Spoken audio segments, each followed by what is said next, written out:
Hello and welcome to Size of Thoughts, conversations with the Alliance of History graduate students. My name is Jacob Glicklick, and I'm the producer of the show. The things you will hear over the next hour represent the views of Size of Thoughts and the people making them. All opinions and quotations in no way represent River West Radio. They are the sole responsibility of the producer, guests, and callers. River West Radio is therefore not liable for any legal issues arising from the contents of this program. So thanks for joining us, either live or in the archive. I'm joined tonight by first-time guest Benjamin Johnson. Thanks. Glad to be here. Yeah, glad to have you here. And we're going to think theme for discussion tonight concerns own research and career, particularly the borderlands history and the context in which people study it, what's changed over that, what should change going forward. And this is something you're significantly better informed about than I am, but in preparation for this. That's why they pay me the big bucks. I was thinking part of that preparation for this. Noticed had been a recent article in the Journal of American History, or collection within that journal, which you had an article in. So again, are likely better familiar with than I was. But there was the claim that made there that the borderlands history has moved from the margin to the mainstream, which in part seems like the kind of claim that every subgrouping of history will do. It's sort of the triumphant narrative of starting as a small marginal grouping that then, in terms of eventually they sort of like wins this sort of respect and authority of peers. But I guess I'm wondering to what extent you think that's accurate in the case of borderlands history, and also it's something that have invested a fair bit of sort of time and contributed a number of articles and books towards. To what extent think it sort of deserves to be more central or better studied? Well, I guess it's in my interest to say these things, but I do think that sort of the time for borderlands history has come. I guess one way to understand it is to say that historians are playing catch up with reality, and the reality that we're catching up to in the case of borderlands history is the incredible salience of borders to the modern world, and particularly borders to the United States, and particularly the U.S.-Mexican border to the United States. I think anybody who pays attention to the United States of 2012 can't help but be struck by the fact that we have a very porous border with Latin America on our south is one of the overwhelmingly powerful determinants of American life. People of Hispanic descent, the vast majority of whom trace their ancestry to Mexico, are the largest minority group within the United States. And the question of the status of the southern border and border enforcement are among the most salient political issues, not just regionally, as they have been for almost a century now, but increasingly nationally as well. So, I think in a sense historians are sort of catching up to the social reality of today. And related to that, what do you think that the biggest differences are in terms of covering them for the borderlands story in terms of the southwestern United States and, in terms of interaction with Mexico, as opposed to the way that that story is more generally told in, let's say, like generic or conventional history? Is it involved with the fact that you're just covering it in more detail and time and energy, or are there other differing forms of interpretation for some of the common events and sources? Well, I guess I would answer that by saying that I think most U.S. history has a kind of, the way it's conventionally taught, has a east to west trajectory, right? That the United States emerges out of British colonial projects on the eastern seaboard of the continent, and those things move west and eventually spawn the nation state of the United States, which has to deal with very pressing questions: immigration from Europe, the question of slavery, and thereafter the question of African descent people, and the question of industrialization. I would say, in the broadest terms, what borderlands history is pointing out is that there's also a north-south and south-north dynamic, that the Spanish colonial past is deeply relevant to large portions of what ends up becoming the United States, and then that the connections between the United States and Mexico are are really powerful forces for the history of the modern United States. So it's not so much, saying that the stories we've been telling about U.S. history are wrong, as much as it is saying, hey, here's a new cast of characters and here's a new trajectory that's really central to national history. It also seems that central to national identity and national politics in all kinds of ways. I mean, referencing the contrast in terms of with immigration currently. I mean, just in terms of as imagined from the east-west trajectory of our sort of European heritage, and the way that that's talked about in context of family histories, in the context of wide-scale education and the like. And also, as contrasted with also the way that education is, with immigration, is talked about, with regards to Mexico and with regards to the South now, which seems to adopt much more a stance of like containment or, displacement or threat. What actually strikes me is how undifferent these subjects are. So there are a lot of claims made by pundits and partisans, in a way, partisans of many political affiliations today, about the distinctiveness of Mexican and other Latin American immigration, or the distinctiveness of, a porous border today versus a supposedly closed border or controlled border in the past. And I think on close examination, most of these arguments for sharp distinctiveness really break down, right? And so if you substitute for, Mexican or Latino today, Jewish or Italian, or going back a bit further, Irish, you can have virtually the same claims being made. Oh, these people, they don't want to become Americans. They're, destroying our previously nationally cohesive culture. They're criminals. They're diseased. They're dangerous. They're never going to assimilate. Da da da da da. In some ways, these arguments haven't changed at all, right? It's just a different cast of characters. Yeah, it seems that the flip side of the American exceptionalism is that, to regard, the exceptionalist as a threat, or as this group of immigrants become seen as fundamentally more dangerous or diseased or threatening. A few weeks ago, I had another grad student, Katie Seitz, on the show, was talking about, in context of her research, the General Order 11 with Ulysses S. Grant and the threat to, they quickly canceled, but the notion to deport the Jews from the North as giving growth to the black market and of watering on morale, which, in part made sense in the context of of what was then seen as the alien, ungovernable, disruptive influence pouring in. The phrase that comes to my mind is Mark Twain's great quip that history may not repeat itself, but it sure does rhyme. And this is a history that rhymes. Definitely. And so I guess also in the sense of developing types of identity, regional, in terms of, as well as national.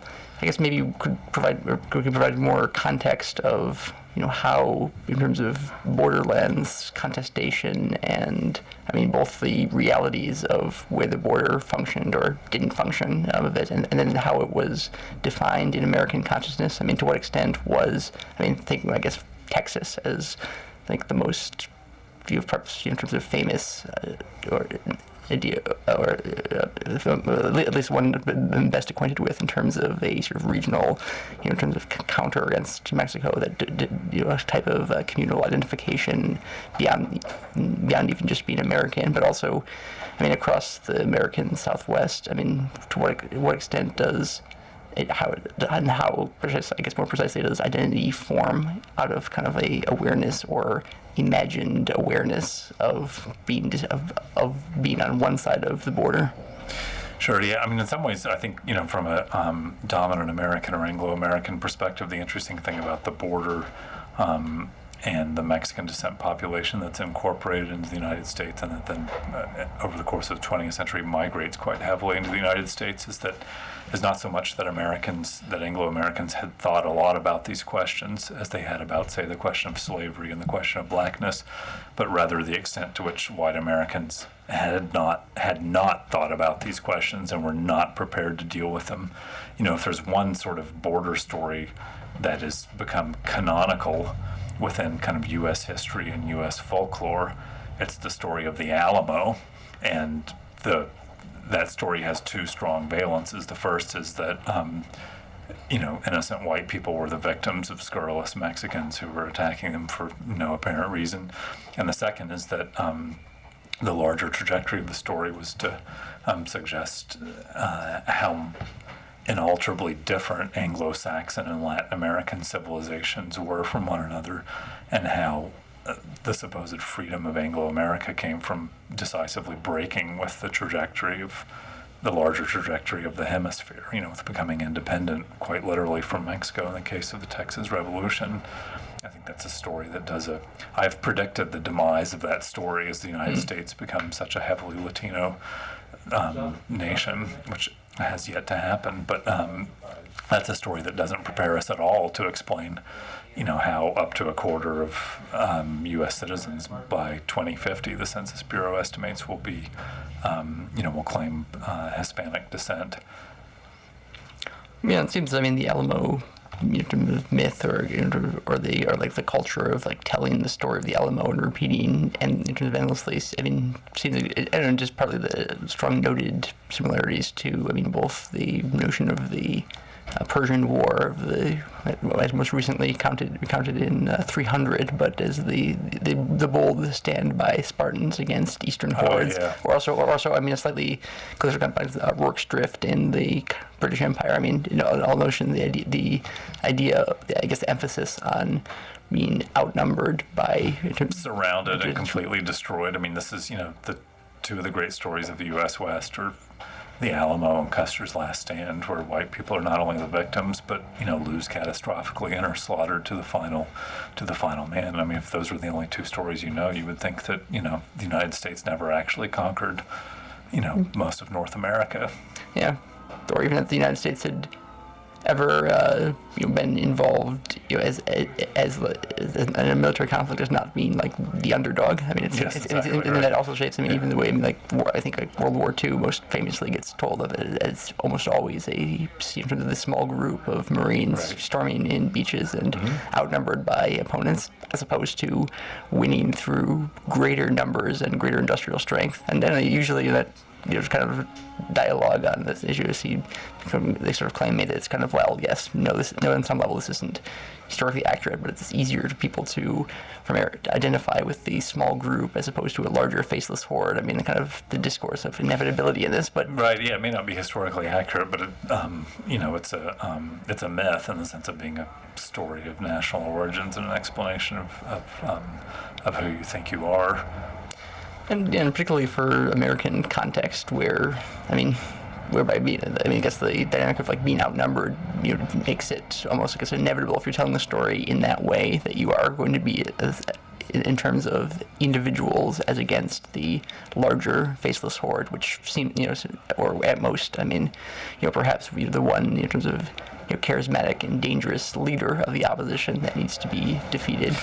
Yeah, the Alamo story is particularly lent itself to that kind of interpretation in the John Wayne movie from the 1950s, which is actually a wonderful movie, I have to say.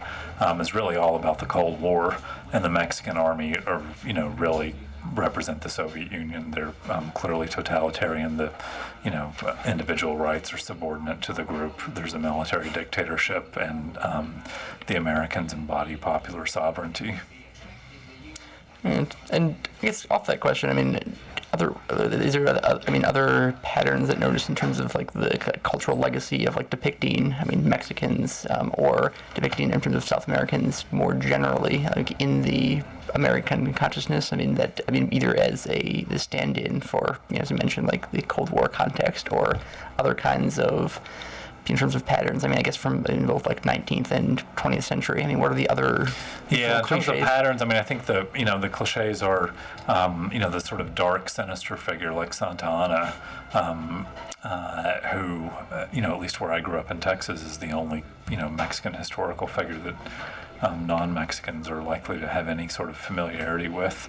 There's this sort of revolutionary bandito stereotype, some cross of Pancho Villa and Emiliano Zapata. When I got to college, I was shocked to hear that Pancho Villa was not a bandit, but in fact, a political leader. And ultimately, when I read a little bit about it, I learned that the head of the largest popular army on the planet in the 19 teens. So yeah, those stereotypes, to the extent that there is a sort of fixed stereotype across a good chunk of U.S. history in the Anglo imagination of Mexicans, it's the sort of, dissolute and corrupt, very sexual, sort of hot-blooded Latin man. Actually, that anticipates I was just going to ask the next question, like to work on like gender or gendered roles. I mean, since it seems that particularly, in a scenario that imagines it in terms of military terms, tend to emphasize, the both, hyper aggressive, hyper violent, external masculine very threat. Macho, yeah. And then also, you usually, well, I guess not particularly as much with Alamo, but generally the notion of like white femininity as something that's under threat, and the notion of the incursions across the border as a threat to Yeah, that does show up in the Alamo movies. D.W. Griffith, who made A Birth of a Nation, most famously, sort of invented the modern motion picture, and also, unfortunately, made some of the most enduring images of black debauchery and white supremacy. Around the time he was making Birth of a Nation, he was actually involved in the production of a film about the Alamo, and the backstory for this is not very well documented. I'm afraid most of those documents don't seem to have survived, or at least haven't been located. But in that story, there's a bit of the same. There's a sort of, the Mexican version of the myth of the black rapist.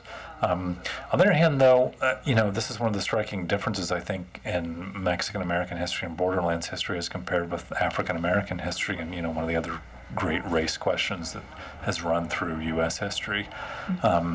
And that is that Mexicans and Latin Americans get racialized in different, and I think ultimately less exclusive and totalizing ways. And so there's surprisingly positive depictions of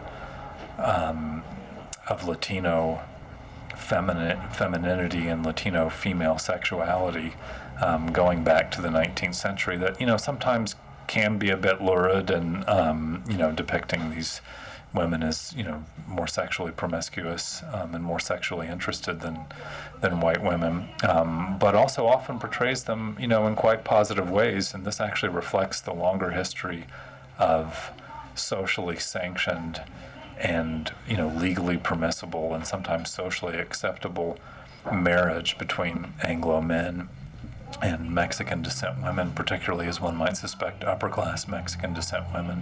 And so, going back to the Alamo, Jim Bowie, actually, of Bowie knife fame, and one of the supposed Anglo heroes who perished at the Alamo, had assimilated quite extensively in Mexican Texan society. Was known as Santiago Bowie. And had married a Mexican woman. Stephen F. Austin did not marry, but had become fluent in Spanish and was the godson and the godfather of within several prominent Mexican families of San Antonio. So in that sense, what's interesting is, sort of contrary to what I was saying a few minutes ago, are the ways that the history of the borderlands and race in the borderlands work in different ways than other aspects of those questions in U.S. history. Yeah, since it seems also that becomes one of the privileges of settler colonialism, right? After as part of establishing dominance over a certain area, to allow a degree of assimilation in or taking on aspects of it, and more directly as like taking women of the communities. Yeah, sometimes that's definitely true, and people have pointed to those connections, and scholars have drawn connections between, say, the U.S.-Mexican borderlands or the borderlands of northern New Spain and, say, early British imperialism in India, in terms of cultural fusion, in terms of intermarriage. And certainly, particularly, later scholars and later Mexican-American activists have interpreted those unions as unions that expedited colonialism, and allowed white American men access to land holdings and property of Mexican descent families. But it's not clear to me that the people involved in those unions actually experienced them that way at all. And, in many cases, my own work in South Texas definitely taught me this. The descendants of those families of those unions often thought of themselves as Mexican, were Catholic, had Spanish as their native tongue, and ended up being shocked and appalled and opposed to the real sort of thoroughgoing racial segregation that comes once you get to the 20th century. So I see why people interpret this as a part of colonial dominance, but I'm also reluctant to fully give sway to that interpretation. Even in the context of it, say that it was colonial dominance or served colonial ends of it. I mean, doesn't necessarily preclude. I mean, differing, in terms of as on a sort of, I guess, the case by case basis, or Right. how the interactions or how they would, both individuals involved would have constructed the narratives of it, at the time or afterwards. I guess probably off the question of marriage, or in terms of cultural diffusion. I mean, in comparisons in terms of Latin American countries, or I mean, just starting the process of Spanish colonialism and development, and some of the, I mean, more developing racial distinctions and privileges. I mean, how. I guess probably in terms of whether your own scholarship or that of sort of like subdiscipline more broadly. I mean, how much is it based in sort of looking at direct comparisons within that? Well, I think the earliest generation of people looking at Mexican American history, definitely assumed a very positive view of the way that race and social hierarchy worked in Latin America. And their effort was, in some sense, to validate Mexican culture, which of course had been denigrated by generations of Anglo-Americans and Anglo-American scholars.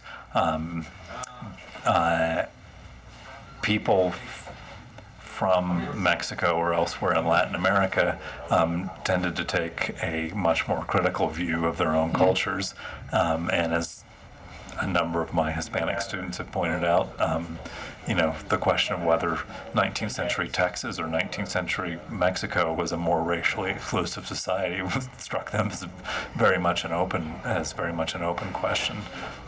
So it's not that, to be, by the 20th century, to be Mexican in the United States was to be a racialized and subaltern population, but within Mexico, being Mexican was a question of citizenship status. It wasn't a question of racial status. And I guess probably off that, maybe expand a bit on the sort of subdiscipline around research, like the main, I guess the kind of crude timeline for Borderlands history as something that, well, I guess maybe you can ask also like how much it is like a meaningful category, but at least it's something that you can put a label on or have separate conferences or other sort of collections. So it's, I guess, useful as a academic marketing approach, if nothing else. But I mean, also as a brand of scholarship, and precisely just like how long, in terms of how long it's been developed, what major stages were, what was involved with getting sort of more prominence, if it has moved from margins to mainstream, or. Sure, this sounds a lot like a PhD orals exam question, and I can only hope I do better on this program than I did on my own orals. And the term in the U.S. Academy really dates back to the 1920s when Herbert Eugene Bolton coined it, and he meant it as an alternative to the Anglo-centric Turnerian thesis, which famously interpreted the development of American civilization and the American political system as the product of the frontier, of an Anglo-American frontier with so-called empty lands, which we now, of course, describe as Indian lands. And Bolton wanted to draw attention both to the long history of Spanish colonialism in North America, including in the places from California to Florida that became the southern tier of states in the United States. But also, he meant to use that term to place U.S. history in the context of the history of the Western Hemisphere, and to suggest, and at times explicitly argue, that the United States had a shared history with Latin America, in terms of, a liberal nation state and republic being born out of revolutions against a European imperial power, and, later shared histories. For Bolton, the borderlands meant the Spanish period, and he was most interested, as were most historians, in the European and Euro-American actors, not in Native Americans or or African descent people. Bolton was a fairly prominent figure, actually. So he was head of the American Historical Association in the 1930s, and had a prominent position at the University of California, Berkeley, in which he trained dozens and dozens of PhD students who, went on to hold faculty posts across the country. But the Boltonian school, over the next several generations, lost whatever prominence it had in the U.S. Academy. It certainly never dethroned the centrality of the Turner thesis. And so, the term borderlands really went into abeyance and was hardly used for a period of decades.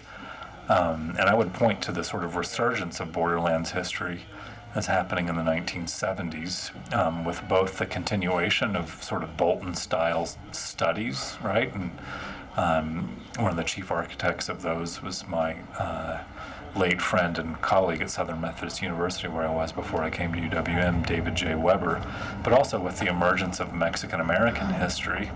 And this, of course, was a field that looked at the lives of Mexican descent people living in the United States after 1848, that is, after the U.S. conquest of what became its Southwest.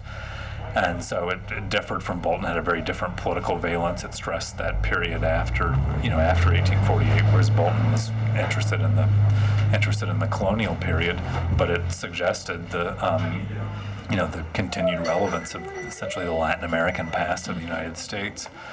In the 1980s, they were really joined by both the rise of the so-called New Western historians, who were explicitly taking on Turner, who wrote a lot about the complexities of race in the American West and viewed the West as one of the key places where the United States came to confront many racial issues and many forms of racialization, not just the black-white binary, which they assumed, not always correctly, had obtained in the Eastern United States, and also the rise of a new sort of Native American history. So you got all those things by the 1980s, and I think what happened in the 1990s, which I'm old enough to remember, indeed I was in graduate school then, these were some of the things that brought me into the field of borderlands history, were two closely related developments. One was the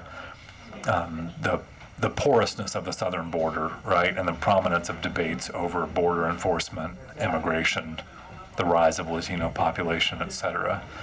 And the second one was the larger kind of reconsideration on the part of the historical profession about the connections between history as a discipline and the nation state, and the increasingly common realization that there were all sorts of historical stories that weren't captured nicely within the trajectories of discrete nation states, and that maybe history as a discipline had too tight of a relationship with the nation state, and that we ought to look for forms of, start looking for stories that told transnational kinds of stories, and so border stories seem particularly well suited for that. So I think by the time you get to the late 1990s, you're in what could be called a new borderlands history. And in the context of the 90s historiography, was there any impact made by passing of NAFTA or Zapatista, really, and in terms of thinking of any of the contemporary connections? I mean, do you think that marked some of the terrain of the debate at all? Or? Yeah, I think so. I don't know. This would have happened even if NAFTA hadn't been passed, but it happened for some of the same reasons. NAFTA had this sort of, larger continental immigration, and the sense that the United States shared border with Latin America was just a critical fact of contemporary life, a critical feature of contemporary life. And then again, with the connection of the historians' understanding and contemporary politics. I mean, is that the cases where historians of borderlands have been involved in some other controversies? Certainly some connections exist. Arizona defunding the ethnic studies department, in terms of at the same time that we're pushing in SB 170. I guess other cases where either individual historians in this field of it that have been sort of like involved with controversy, or more wider ways that some of I mean, like funding available or the kind of arguments or studies have made have become, I guess, politicized in a more controversial way than the degree to which you could say that all of historians' insights are potentially disruptive and radical and political, but often they aren't really, because people don't care enough to actually. Yeah, I wish I could say that historians have been at the center of controversies over recent border disputes, but I don't think that we have, and I don't think that the field has become quite prominent enough for that to be the case. It's really interesting. I've complained before, both in private conversations with other Borderlands historians and then on the venue of H Borderlands, that Borderlands historians are almost never talking heads or expert. Their whatever expertise they can claim is really very rarely sought out by the media, either the broadcast or print journalists. So, there are certain topics in American history, certainly anything having to do with the presidency, anything having to do with wars, where a journalist will assume that, there are historians who have some kind of knowledge that might be relevant to their consideration and seek them out. But with border disputes, with border policy and border issues, it's almost never been the case. And it's not clear to me exactly what Borderlands historians could teach people today that would impact the debate. I think this idea, which is, there's an implicit idea in a lot of the political discourse over borders that the United States used to be in control of its borders, and that it lost that control, and that we have to get that control back.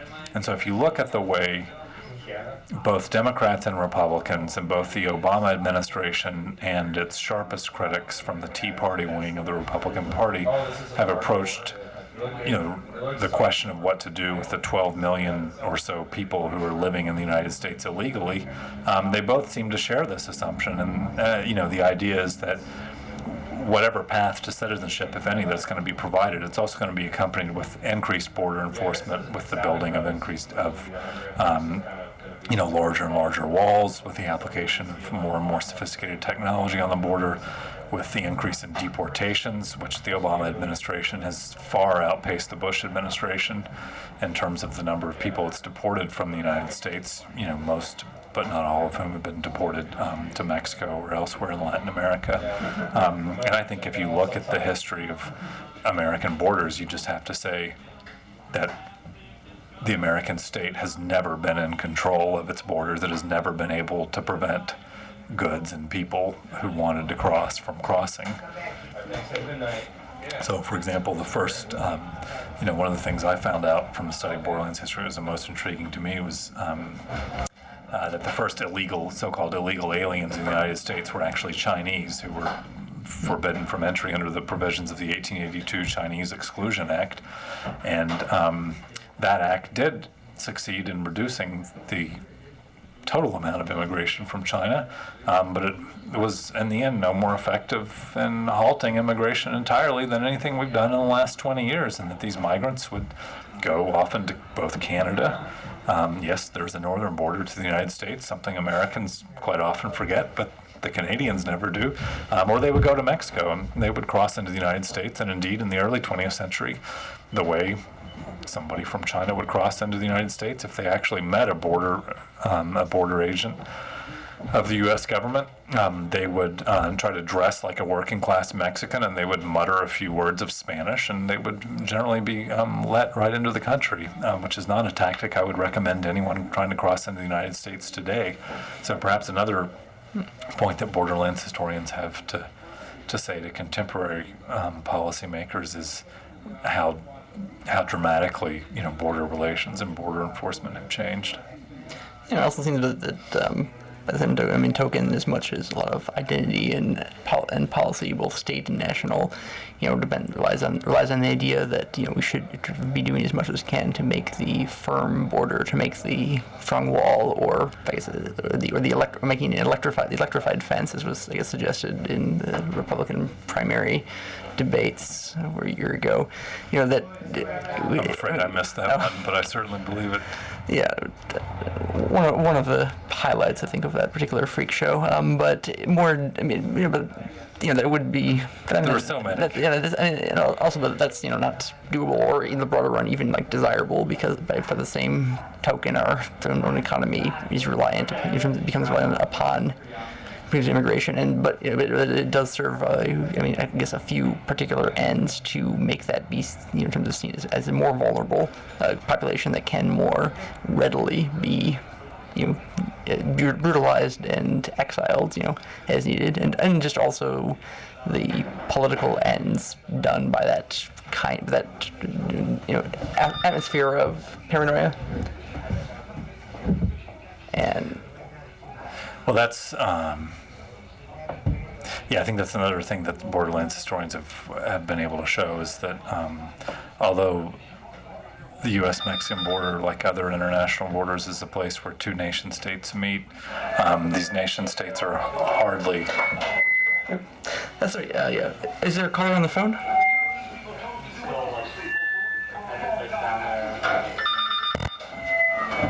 Hello? Caller? Okay, sorry. It seems like someone might have just been attempting to call, but we're getting a lot of feedback issue. So perhaps trying again, or apologies for that. But you were saying, Ben? So yeah, I think that even though borders on the map look like the place where two discrete nation states meet, the fact of the matter is that none of these nations are united on the questions of border enforcement or what their borders ought to mean. And in fact, American society is deeply divided and not entirely along predictable demographic or political lines about what it wants from its southern border. And I guess also could be this is appropriate time to talk about this. I mean, given one of the things I've seen a lot of media analysis after the most recent presidential election was speaking to changing demographics and the Republican error in so alienating Latino populations, and what that might mean in terms of soul searching or redeveloping of the. Hello, caller?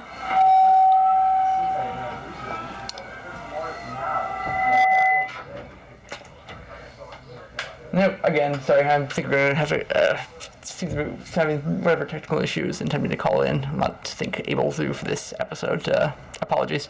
But that the focus, both in terms of the soul searching of how Republicans will need to change their approach and moderate more if they are to ever win an election, which I think becomes a bit of an optimistic presumption, but also the question of, how the country as a whole will change in regards to more, in terms of what the racial, in terms of components for both immigration and internal birth rates are. I don't know, it seems that there seems to be a number of kind of like somewhat facile assumptions for how that's likely to happen, or taking a kind of, how will the United States evolve into being in terms of more genuine and generally post-white supremacy, multicultural standpoint of it, which, I don't know, I guess my presupposition is that given context of U.S. history, there's likely in terms of more focus and overt violence and bias that's framing that. Do you have, I guess, our context on that? Yeah, I'm actually, in certain ways, very traditionalist and wildly optimistic on this count. And it seems to me that in many ways, the 1990s and the first decade of the 21st century strike me as very much like the 1920s. This is getting back to Mark Twain's quote that history may not repeat itself, but it sure does rhyme. And so in the 1920s, if you looked at formal politics in the United States, if you looked at the rise of the Ku Klux Klan and the sort of stranglehold of a reactionary Republican Party that was entirely the slave of business, you would think, wow, white supremacy or Anglo-Saxon supremacy has been secured in this country.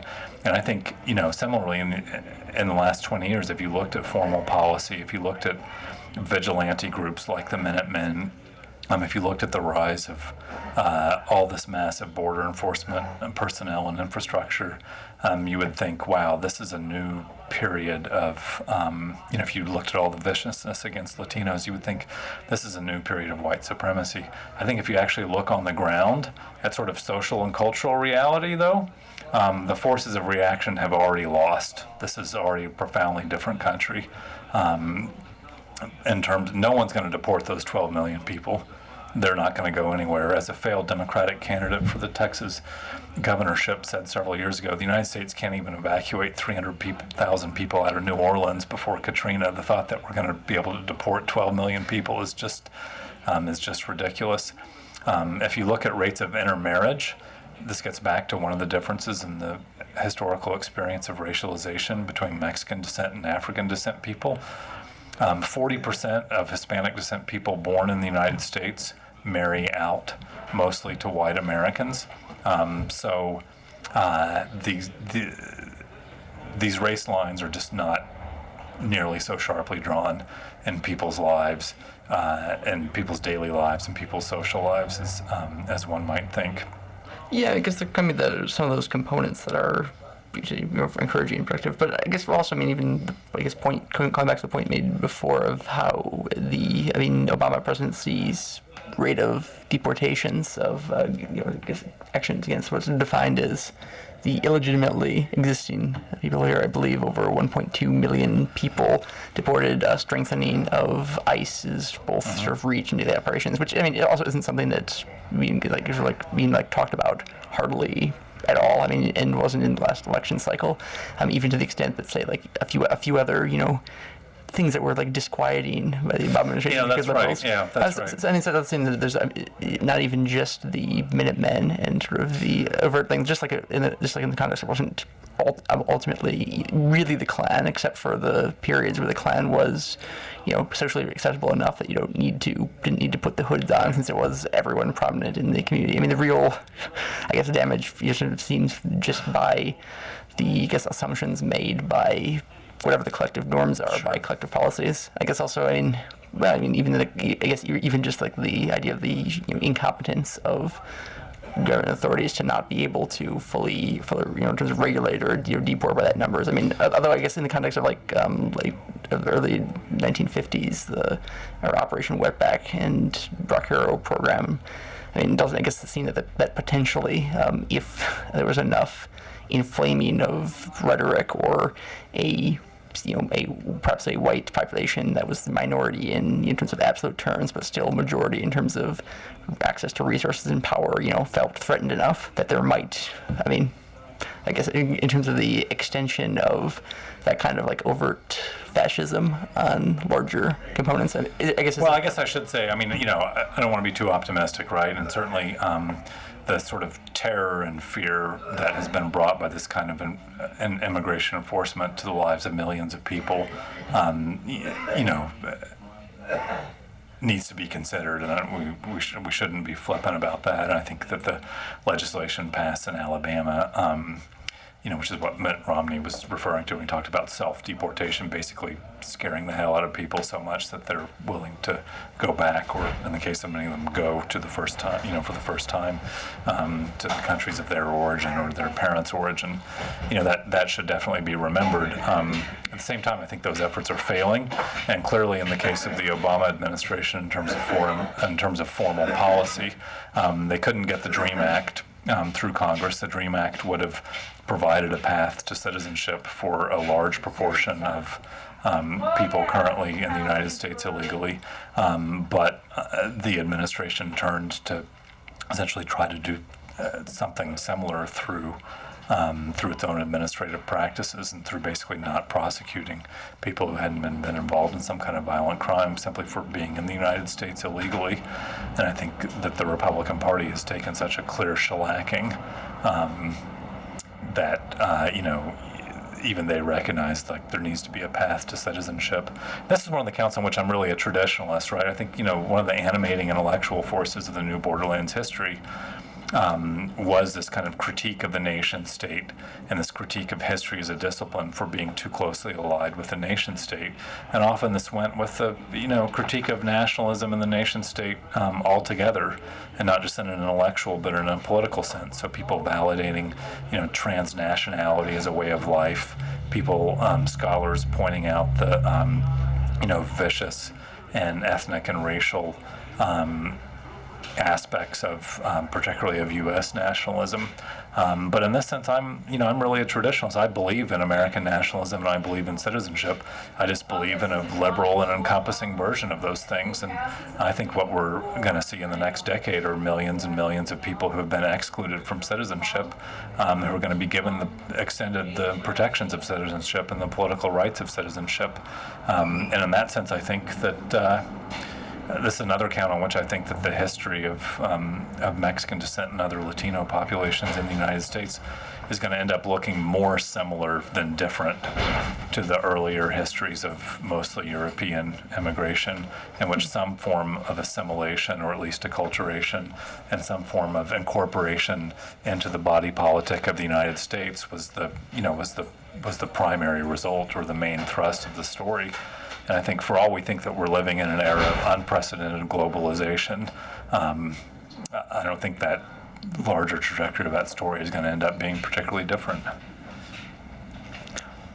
Interesting, yeah, and then in part, it seems it could certainly frame in as bring this in the context of what we've done with the show in the last few weeks of sort of the explicit endorsement of and debate on anarchist politics of it. But I guess instead I'd like to relate a little more to in terms of like the sort of like the context of like teaching or you mentioned a couple times in terms of in encounters with students and sort of just sort of the take on kind of these questions in terms of the framing of racial and national categories. I mean, I guess in particularly the larger courses that you've taught to undergrads, I mean, which because of it, were larger courses taught to undergrads, tend to assume would not be as specialized or would be more wide-ranging. But to what extent does that kind of research inform what the kind of presentation that you give on some of the larger narratives, and what kind of, I guess, student reactions or assumptions they seem to have?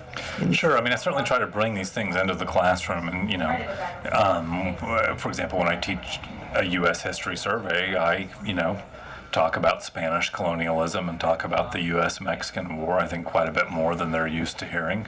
And when I talk about immigration, in the early 20th century, yes, we talk about Jews and Russians and Italians and Poles, but we also talk a lot about Mexicans who, are and are not immigrants, right?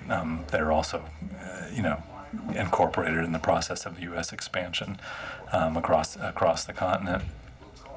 And I certainly have made in the classroom some of the points that we've made in this conversation in terms of, the United States is never in control of its border. The United States as a society has never wanted one single thing from its border, from its ties to Latin America. On the other hand, I think, and this is a point that probably applies more broadly, not just to the question of borderlands history or Mexican-American history, I think that there is more power in showing people things than in telling them things, right? And so it's one thing for me to explicitly make these kind of points. It's another thing for me to assign a document or a narrative or a novel that traces the experience of somebody whose family is conquered in Texas or California or New Mexico by the United States, or somebody whose family crosses the border in search of economic opportunity, ends up moving to Los Angeles and Chicago, where these students have to deal with these people as individuals with their own experiences, which in some ways are not so different from those of my students. And so without actually making an explicitly political point, I hope I'm accomplishing something by presenting them with a human reality that they have to reckon with. And so instead of an abstraction like Mexican or illegal alien or whatever else, you're dealing with a person with a name, with their own family, with their own history. Yeah, other particular primary sources that you found have more impact or that seem to connect with students more, and well, either particular sources or like particular types of documents that have that make more connection. Yeah, I mean, I think you can find effective kinds of all sorts of different genres. The novelist and poet and literary nonfiction author Luisa Rey has written some terrific books about the border, and one of the great ones I think is The Devil's Highway, which is an account of a horrific death and near death of a large group of migrants from Mexico's Gulf Coast in the Sonoran Desert, in Arizona, and that really connects with students powerfully because he goes back to Mexico. Luis Urrea, the author, he interviews these people. He talks about, why they were going. He talks about their physical suffering. He talks about their aspirations, and he, powerfully evokes the characters in the Border Patrol, for example, who are, incredibly haunted by the suffering and the death that they witnessed, and who are no more simple cardboard cutout figures, representing whiteness or the United States, then, the migrants are simple characters representing Mexico. They're fully complicated human beings, and, it's really nice to see students try to grapple with those questions. Oh, good. I guess any final thoughts or closing remarks, since we're nearly at time? Well, I do. Back to one of your original questions, I do think that that Borderlands history has sort of arrived as a distinct field, and an increasing number of universities far from the U.S.-Mexican border are beginning to feel the need to have people who have some expertise in this field. And it's also becoming less exceptionalist in the sense that scholars are realizing that some of the dynamics along the U.S.-Mexican border have a lot in common with other borders, including the other international border that the United States shares with that country, which shall remain nameless to the north. All right. Well, thank you very much for coming in, and hope that our listening audience of dozens has enjoyed this discussion, or will enjoy it after in the future in the archive. Savor it in the decades ahead. Oh yes, clearly this is a contribution for the ages. But in case, thanks very much, Ben, for coming in for it, and hope everyone listening has a good night. This has been Size of Thoughts, Conversations with the Alliance of History Graduate Students.